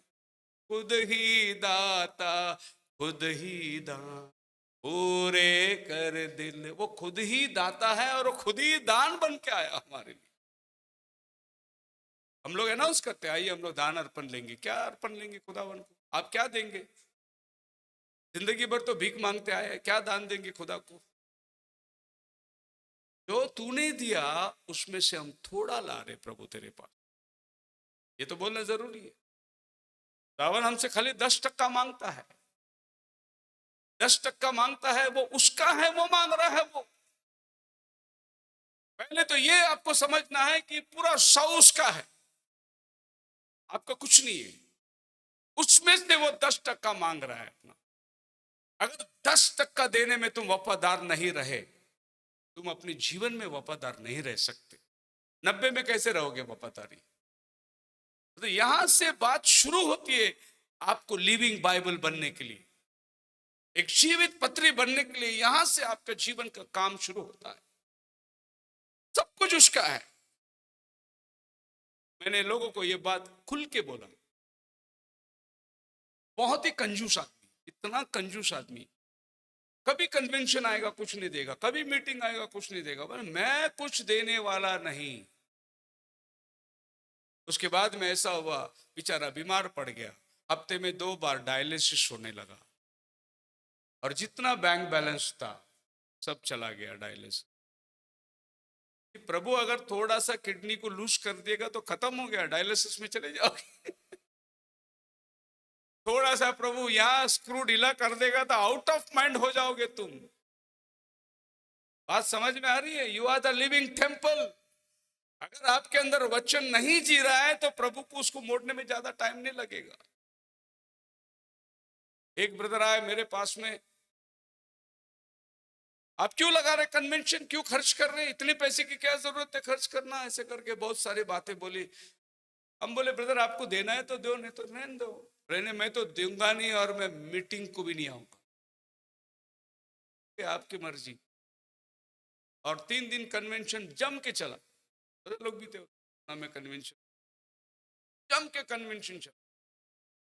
और आखिरी दिन की कन्वेंशन की रात के 2 बजे जब मैं अपने सब लोग सो गए थे तो मैं दरवाजे के पास में लेटा था, ये दोनों जन उधर आए, पास्टर से मिलना है। मैं रात को 2 बजे उठ के बाहर गया, मतलब क्या बात है, कन्वेंशन के ग्राउंड में आए, क्षमा करो। जिस दिन कन्वेंशन शुरू हुई उसी दिन हमारी बहू भाग के गई, और 3 दिन हम पुलिस स्टेशन गांव गांव घूम रहे, अभी तक मिली नहीं। देखो 3 दिन कन्वेंशन में नहीं आएगा करके बोला, प्रभु उसको दूसरा लाइन पे लगा दिया, जा उधर। और उस रात में रात को 2 बजे मैं बोला क्षमा मांगे, मैंने बोला प्रभु क्षमा कर, इनकी बेटी जिधर भी है प्रभु उसकी खबर मिलने थे। सवेरे 8 बजे फोन आ गया, वो बेंगलुरु में है, लाया गया। जब तक तुम नम्र नहीं होते हो खुदावन तुम्हारे जीवन में काम नहीं करेगा, और ढीठ बनते जाओगे खुदावन तुम्हारे लिए रास्ता बंद करके रखेगा, क्योंकि तुम एक जीवित पत्री हो। And above all things put on charity, which is bond of perfectness, and let the peace of God rule in your hearts, to which also you are called in one body, and be thankful. आप communion लेते हैं, एक रोटी में से हम सब खाते हैं। जब वो एक रोटी का टुकड़ा हम सब के अंदर आ जाता है, हम सब एक बन जाते हैं। ये कम्युनियन को दर्शाता है। क्यों हम उस एक रोटी में से खाते हैं, भले छोटा सा टुकड़ा क्यों ना हो, लेकिन हम सब उस एक रोटी से इसलिए खाते हैं, हम सबको एक बनना है मसीह के अंदर। और रो प्रभु को धन्यवाद दो अपने शरीर से, you are able to forgive others. Peter आया मार्क चैप्टर 11 वर्स 25 के अंदर, when you stand praying forgive you, you are to against any, and your father which also in heaven may forgive you your trespasses। में क्षमा करना है, परमेश्वर जो तुम्हारा स्वर्ग में है वो भी तुम्हें क्षमा करेगा। Matthew chapter 18 में, then Peter came to Lord, how of my brothers and I forgive him 7 times। प्रभु 7 बार माफ करना है, व्यवस्था कहते हैं। प्रभु ने बोला 77 टाइम्स, 77 गुना प्रभु ने बढ़ा के दे दिया, माफ करता। मतलब इसका मतलब यह है कि अनएंडिंग फॉरगिवनेस। तुम्हें रोकना ही नहीं है कि भाई ये लिमिटेड हो गया, बस अभी मैं माफ नहीं कर सकता, वो स्टेज में तुम आना नहीं है, तुम्हें माफ ही करते रहना है। हालेलुया। 77 का मतलब ही वो है कि तुम्हारे पास लिमिटेशन नहीं होना चाहिए। Love the unlovable. इन्फ्लुएंस इस मैसेज के अंदर प्रॉफिट बोल, You will love those who doesn't love you. That's the real good sign of Christianity. जिनसे जो तुमसे प्रेम नहीं करते उनसे जब तुम प्रेम करोगे, यही मसीहत है. क्रिश्चियनिटी बेस्ड इसी पर है. When you can from your heart love those who does not love you, love the unlovable. Jesus said, if you just do favors for those do favors for you, well, the publicans do the same. But you must kind those who are unkind to you. उनके साथ प्रेम करो जो तुमसे नफरत करते हैं. और ये हो नहीं सकता, बहुत मुश्किल की बात है. और अगर तुम अपनों से ही प्रेम करते हो तो क्या भलाई किया. ये तो पब्लिकन्स भी करते हैं, महसूल लेने वाले भी करते हैं. प्रभु ने तुमको कुछ अलग बताया है. Praise the Lord. तो प्रभु ने आपको बताया है कि आप अपनों से प्रेम करो. Keep that before you that God's watching you. Remember, God was good to you when you were evil to him. परमेश्वर तुम्हारे साथ भला था जब तुम उसके साथ बुराई में थे. इसीलिए प्रभु बोलता है कि while you were yet sinners, Christ died for you. जब तुम पापी ही थे, तुम्हारे लिए मारा गया. That is called love the unlovable. जो प्रेम से वंचित है उनसे तुम प्रेम करो. एक अनोखी चीज प्रभु ने हमें सिखाया. और प्रेम का लक्षण प्रभु यीशु मसीह को छोड़ा और कौन दे सकते हैं. उसने ऐसा प्रेम किया, अपने आप को हमारे लिए दे दिया. The rejected king में prophet बताया, I heard a voice then that spoke to me that was in the room, and this is what you preached was the Holy Ghost. This is perfect love. तूने जो प्रचार किया पवित्र आत्मा, ये सिद्ध लव है, प्रेम है. And nothing can enter here without it. I am more determined than ever in my life that it takes perfect love to enter there. There was no jealousy, there was no tiredness, there was no death, no sickness could never in there. Mortality could never make you old. They could not cry. It was just one joy. Beyond the curtain of time का अनुभव profit बोलता है कि उधर jealousy नहीं है, उधर ये नहीं है, उधर ये नहीं है, वो नहीं है. But whatever you do, friends, lay aside everything else till you get perfect love. जो भी तुम करो, बाकी सब चीजों को तोड़ो जब तक तुम सिद्ध प्रेम में नहीं चले आते हो. And get to a spot that you can love everybody, every enemy, everything else.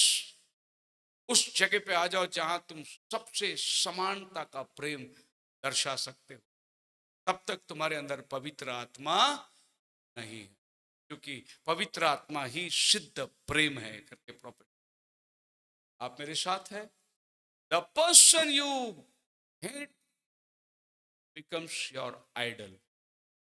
किसी महाकवि ने कहा, Shri सलांगा, the more you hate someone, the more that person becomes too important to you. तुम जिस व्यक्ति से नफरत करोगे वो व्यक्ति तुम्हारे जीवन में एक महत्वपूर्ण व्यक्ति बन जाएगा. He or she becomes the center of your universe. He or she the reason of your misery and is cause of your pain. और उस व्यक्ति तुम्हारे जीवन के अंदर हमेशा एक बार बार आपको उसी को देख के चलने का, उसी वो क्या करता है वैसे, वो क्या कर, उसने क्या खरीदा, उसने क्या लिया, उसने क्या पहना, वो तुम्हारे जीवन में एक आइडल बन जाता है. तो आइडल का मतलब ये नहीं कि हमने कोई मूर्त सामने रखी उसकी उपासना करी. तुम्हारे लाइफ में अगर किसी से नफरत की बात आई, वो व्यक्ति तुम्हारे जीवन के अंदर एक आइडल बन जाता है. And wasting your time walking every mode, you are anxious about his Facebook post. He's anticipating, he's listening every word, and he says what you could have something to use against him. बार बार उसके Facebook खोल के देखोगे, उसके WhatsApp खोल के देखोगे, मेरे बारे में उसने कुछ लिखा है क्या, कुछ मेरे बारे में पोस्टिंग किया है क्या. बार बार वही खोल के देखोगे. पहला वो खुद तुम्हारे जीवन के अंदर एक अड़चन बन जाता है. He really makes you feel bad, feel sad, feel mad. और उसने कभी पोस्टिंग देख लिया, फिर आपको दुखी लगता है, अरे मेरे बारे में ऐसा लिखता है, ये तो मेरे बारे में ही बोला. अबे आजकल लोग बहुत होशियार है. इतना आदमी इंटेलिजेंट बन गया, इतना इंटेलिजेंट बन गया. आपके व्हाट्सएप में देखो एक रिंग घूमता है, क्या क्या बोलते हैं उसको, या उसको अभी इमोशन भी सिखा दिया है. आप हंसोगे तो वो भी हंसेगा, आप इंग्लिश में बात करोगे तो हिंदी में ट्रांसलेशन करके देगा। आपका पूरा इमोशन को अभी रीड कर रहा है। और ये इतना ज्यादा हो चुका है कि जो रॉबर्ट बनाए गए ना, वो इसी इंटेलिजेंस में चल रहे हैं। अब आप उसके सामने बात करो, कौन सा भी क्वेश्चन पूछो आपको जवाब देगा। इतना इंटेलिजेंस बन गया। और रॉबर्ट अभी इतना इंटेलिजेंट बन गया कि एक दिन रॉबर्ट को बुरा लगा, बेचारा सुसाइड कर दिया। रॉबर्ट दुखी हो गया, सुसाइड कर दिया उसने। इतना इंटेलिजेंट वो होते चला जा रहा है। आपका माइंड रीड कर रहा है, आपका लाइफ को रीड कर रहा है। आप जैसे व्हाट्सएप खोलो, पूछते हैं आपको, आपको क्या चाहिए, पूछता हो, घूमते रहते हैं, क्या ढूंढ रहे हैं आप, वो पूछते रहते हैं। आपका माइंड को रीड करने वाला एक इंस्ट्रूमेंट आ गया। धीरे धीरे आप रेवोल्यूशन में आ जाओगे, आपको पता चलेगा उधर एक प्राणी आएगा, उसके अंदर वो जान डालेगा, फिर वो बात करने लगेगा। वो आइडल आएगा, अभी धीरे धीरे आएगा, एंटी क्राइस्ट उसको लेके आने वाला है। ये सब रेवोल्यूशन की तरफ में हम लोग एंड की तरफ जा रहे हैं। The more you hate the person, the more that person take control of your life. जितना तुम आदमी से नफरत करोगे, उतना ही वो आदमी तुम्हारे लाइफ को अपने कंट्रोल में ले लेगा। Chances are depression, anxiety, bitterness, paralysis will come in. You cannot sleep, you cannot eat, your blood pressure shoots up, your heart palpitates, you become mad and get angry and you disempower yourself.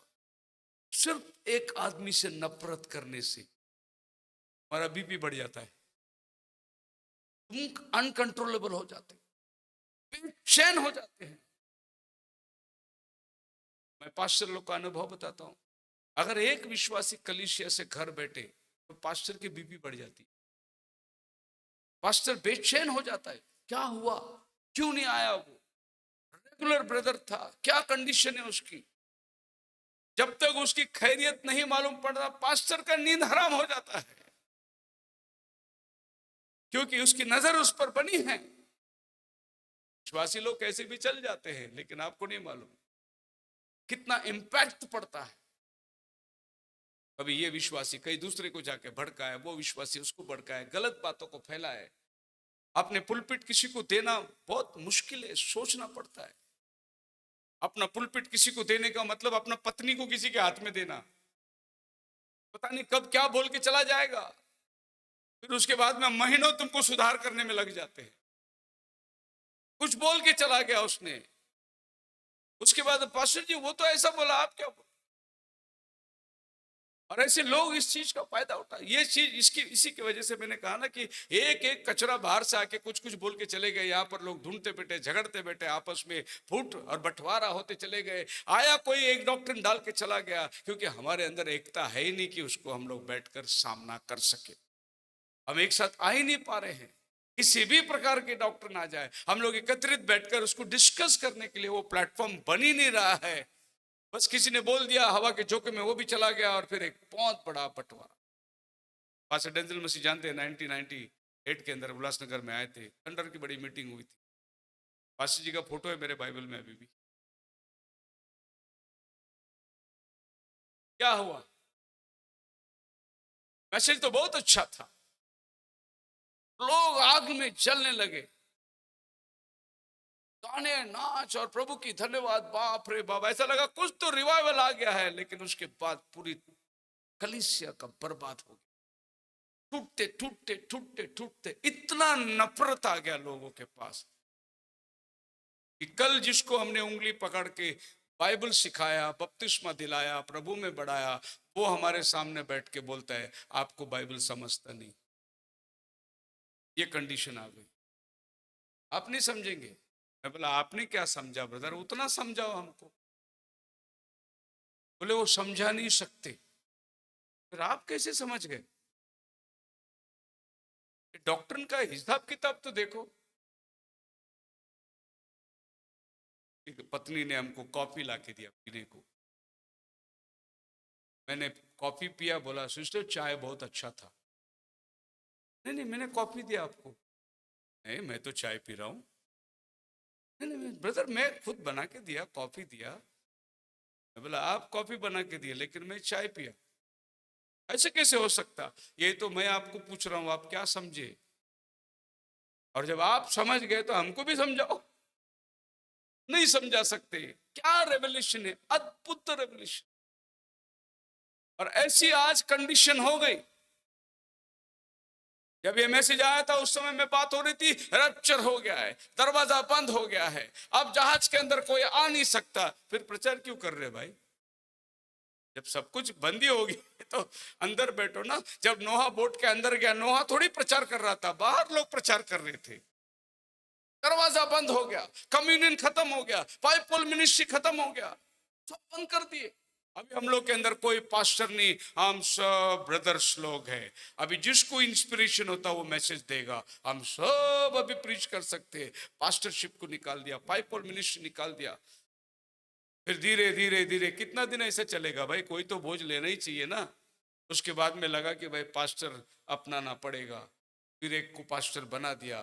फिर थोड़े दिन के बाद लोग बोले उधर communion होता, अपन communion बंद कर दिया। फिर अपना लोग उधर जाना नहीं चाहिए कम्युनियन लेने के लिए, फिर कम्युनियन भी चालू कर दिया। अभी पाइपल मिनिस्ट्री भी आ गया, बैक टू पैविलियन। वही मैसेज जो पहले विश्वास करते थे वो वहीं आके खड़े हो गए। फिर क्या था? सिर्फ हवा का झोंका था जिसमें लोग बहक के चले गए। You are a living Bible, आप जीवित पत्री हो। हालेलुया। लोग अपने जीवन को, but you deserve freedom, happiness. Your sentiment, headaches and pain just deprive you of more important things in your life. You have right to be happy. Let God let go. Let yourself be in abundance control by having a forgiven heart. छोड़ दो, सोचो, बोल दो, छूट खत्म हो गई तुम्हारे जीवन। Your master, 1 Corinthians chapter 6 verse 12। बस मैं खत्म करने वाला हूं, टाइम हो चुका है। All things are lawful for me, but not all things are profitable. व्यवस्था से सब ठीक है मेरे लिए, पर सब लाभ की नहीं है। All things are lawful for me, but I will not be mastered by anything.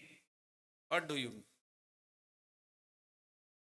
I will be not mastered by anything. सब मेरे लिए लाभ की बात है, लेकिन कोई चीज मेरे ऊपर राज्य नहीं करेगा, क्योंकि मैं जीवित बाइबल हूं। Praise the Lord. कपड़ा पहनना लाभ की बात है, अच्छा सूट पहनना, अच्छा कपड़ा पहनना, लेकिन कपड़े के चक्कर में नहीं जाना मुझे। कपड़ा मेरे को मास्टर नहीं बनना चाहिए।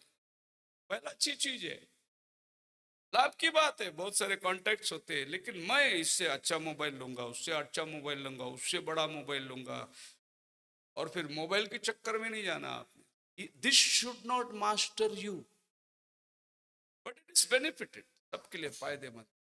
आपकी बात समझ में आ रही है मैं क्या बोल रहा हूं? We are living Bible. ये सब चीज हमें चाहिए, लेकिन ये सब अपने अपने स्थान पर रहना चाहिए। मदर्स डे में किसी ने व्हाट्सएप भेजा था, माँ को मिलने के लिए सब भाई बहन इंग्लैंड लंदन सब आए, फोटो निकाले, मदर बीच में बैठी है, भाई उधर मोबाइल में बैठा है, वो फेसबुक पे बैठा है, वो इंस्टाग्राम में बैठा है, सब अपने अपने मोबाइल। सब किसको मिलने आए? माँ को। माँ अकेली बैठी, बाकी सब लोग मोबाइल के साथ ही बैठे हुए। खाली नाम मदर्स डे हो गया। आज घर के अंदर जाओ, यही कंडीशन, पत्नी मोबाइल लेके बैठा, पति मोबाइल लेके बैठा, बच्चे मोबाइल लेके बैठे, सब मोबाइल के अंदर। हम लोग जब बॉम्बे में काम करते थे, लोकल ट्रेन में सफर करते थे, तो वो टाइम था जब जैसे हम लोग लोकल ट्रेन में जाए तो दोस्त बुलाता, हाय आजा बैठ इधर, कैसे कहाँ, अरे कल तू नहीं आया था, मैं वहां गया था, ये बातचीत होती थी। अभी आप ट्रेन में जाओ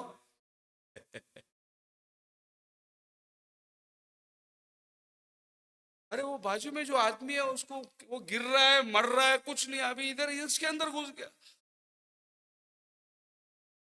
क्या आदमी किधर गया? आर्टिफिशियल इंटेलिजेंट के अंदर घुस गया सब आदमी। अफेक्शन, लव, प्रेम, वो सब खत्म हो गई। एक टाइम था जब कोई अगर टू व्हीलर से गिर गया, एक्सीडेंट हो गया, लोग रात कार रोकते थे, उठाते थे, रिक्शे में डालते थे, हॉस्पिटल पहुंचा देते। अभी वो सब खत्म हो गया। जैसे आदमी गिरा, सर फटा, मोबाइल निकाला, शूटिंग कर रहा है। यही तो बाइबल बोलता है, अंत के दिनों में प्रेम ये घट जाएगा लोगों के अंदर। और बाइबल के वचन आज आपके अंदर, this should not master you. ये काम का है, लेकिन ये हमको नहीं चलाना चाहिए। Praise the Lord, hallelujah. नौकरी नौकरी नौकरी नौकरी, काम, मेरा काम ऐसा है, मेरा काम ऐसा, मेरे को काम पे जाना है, मेरा बॉस ऐसा है, मेरा, अरे that should not master you. हमारा जीने के लिए नौकरी की जरूरत है, नौकरी हमें नहीं चलाना चाहिए। आज बहुत सारे विश्वासी लोग बिक गए हैं। जब भी बात करें यही बात है, जब भी बात करें किसके घर में जाके बैठे लोग बात करते हैं, अब अफसोस लगता है।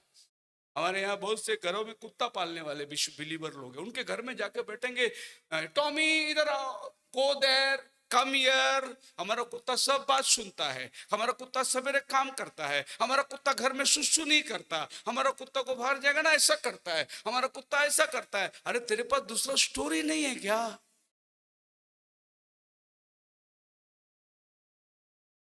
प्रैक्टिकल बात बता रहा हूं मैं, you are a living Bible.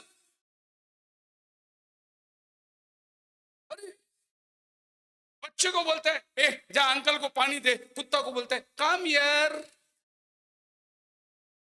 क्या हो गया तेरे साथ? बच्चा हिंदी समझता है, कुत्ता इंग्लिश समझता है। You are mastered by something. किसी और चीज तुम्हारे ऊपर प्रभाव डालते चले जा रही है और तुम अपने डिफॉल्ट लैंग्वेज है इंग्लिश। क्या करेगा? इंग्लिश पढ़ने के टाइम कभी कभी हमें भी अजीब लगता है, POOR पूर्व होता है, ये पुअर बोलता है। DOOR दूर होता है, ये डोर बोलते हैं। Funny language.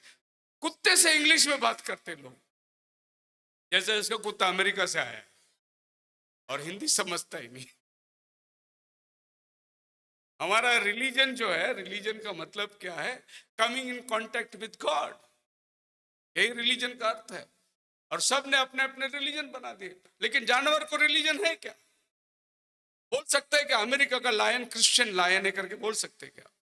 नहीं, वो लायन ही है, उसको रिलीजन है नहीं। उसको इतना मालूम है गॉड का क्रिएशन है, बस खत्म हो गए। हमने और आपने हमारे लिए दीवारें बनाकर खड़ा कर दिए, मैं ये हूं तो वो है, तो हमा का है तो ढिमा का है। लेकिन आज मैं आपसे कहता हूं, आप एक ही चीज जानना, you are a living Bible. तुम एक जीवित पत्री हो खुदावन का। बाकी कोई चीज भेदभाव ऊंच नीच हमारे अंदर होना ही नहीं चाहिए। हम परमेश्वर के जीवित वचन है। Matthew chapter 6 verse 24, no can serve two master, for either he will hate one and love another। तो स्वामी की सेवा तुम नहीं कर सकते, या तो तुम्हें उससे नफरत करना, इससे नफरत। अभी तुम दो स्वामी की बात करते हो, तो तुम, मैं जैसी सवाल पूछेगा दो स्वामी, तो तुम क्या बताओगे मुझे? क्या बताओगे? एक प्रभु और दूसरा? बाइबल ऐसा नहीं बोलता। प्रभु बोलता है दो स्वामी की सेवा नहीं कर सकते, वो ये है, एक प्रभु का और दूसरा धन का, उसकी सेवा नहीं कर सकते। क्योंकि बाइबल बोलता है धन पाने के चक्कर में बहुत लोगों ने अपना विश्वास के जहाज को बहक दिया। धन जो है हर बुराई का जड़ है। रुपया का लोभ हर बुराई का जड़, रुपया नहीं है। रुपया सबको चाहिए। आज ये कन्वेंशन में बैठे, हमने हॉल का भाड़ा भरा, रुपया चाहिए, लेकिन रुपया हर बुराई का जड़, यानी इसको जब पाने की लालच आ गया, पाप हो गया। पापी पेट का सवाल है। सो बाइबल हमको बोलता है जैसे God and mammon, you cannot serve God and Satan नहीं है। गॉड एंड तुम्हारा संपत्ति, तुम्हारा घर, तुम्हारा नौकरी, तुम्हारा जायदाद, तुम्हारा पैसा, ये खुदा के ताम। अभी मैं आते आते एक प्रचार कहीं तो किया था कि तुम्हारे और खुदा के बीच में जो भी आता है वही पाप है। What is sin? सिगरेट पीना, दारू पीना। तुम्हारे और प्रभु के बीच में जो भी आया वो पाप है। तो हमारे बीच में कोई भी आ सकता, हमारे पत्नी आ सकती है, हमारे पति आ सकता है, हमारा बच्चा आ सकता है, हमारा नौकरी आ सकता है, हमारा संपत्ति आ सकता है, हमारा घर आ सकता है। मेरे और खुदा के बीच में कोई नहीं आना चाहिए। जो भी आता है वही पाप है। हालेलुया। आप मेरे साथ हैं? Forgive and forget. Dwelling on one's painful past and blaming others temporarily relieve your pain, but in long run it will not good any good. लंबे समय के अरसे में तुमको बिना क्षमा का, you are actually punishing yourself as you feel you reenact a pain over and over. You become a slave to a person you are hating. When you learn to forgive, you defeat Satan that's trying to destroy you with feeling of resentment and bitterness.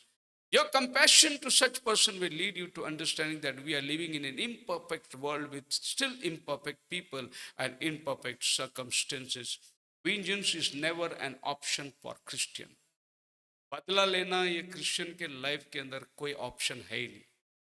उसने मेरे साथ किया, मैं भी उसके साथ ऐसा करूंगा, देयर इज नो ऑप्शन। हमारा सब्जेक्ट है you are the living Bible, और तुम्हारे जीवन के अंदर ये बात है। महात्मा गांधी जी ने बोला the weak can never forgive, कमजोर कभी भी क्षमा, अगर कोई बोलता है नहीं नहीं नहीं मेरे साथ बहुत बुरा हुआ, मैं क्षमा नहीं कर, मैं कभी नहीं कर सकता, यू आर वीक, कमजोर है, और कमजोर आदमी कभी क्षमा नहीं कर सकता। This is the attribute of a strong person.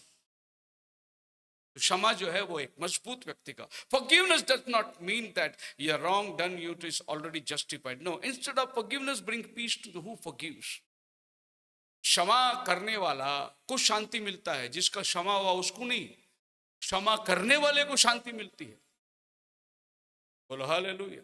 भाई मैंने तुम्हें क्षमा किया, अब जिसने सोच सुन लिया कि मेरे को क्षमा किया, उसके अंदर परिवर्तन नहीं होगा, तुमने क्षमा किया ना, तुम्हारे अंदर परिवर्तन होगा, तुमको शांति मिलेगी, तुम्हारा उन्नति होगा।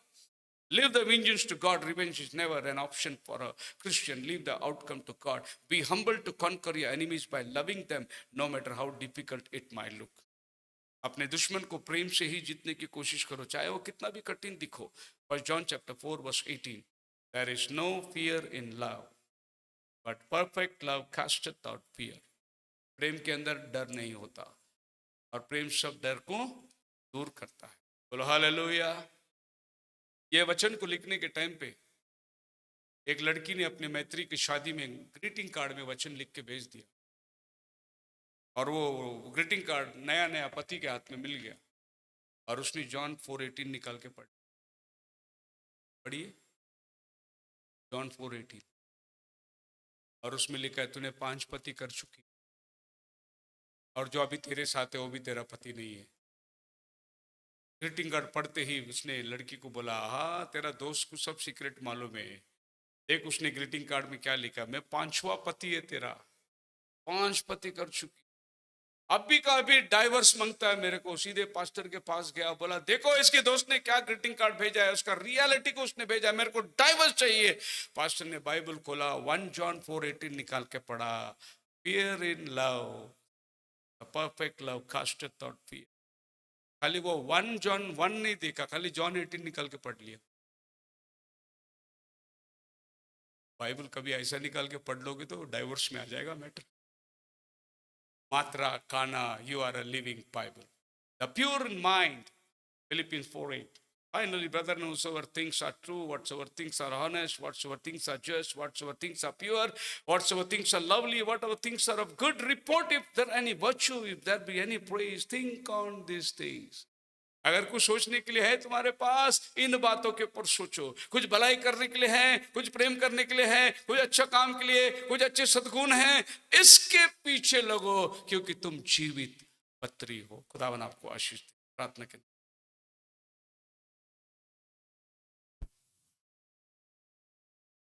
एक कोरस गाता हूं मैं, बड़ा अच्छा गीत है, और एक पंजाबी गीत है, अपने एक एंड टाइम के ब्रदर ने लिखा है, बहुत प्यारा गीत। तो तैयारी की देर ना हो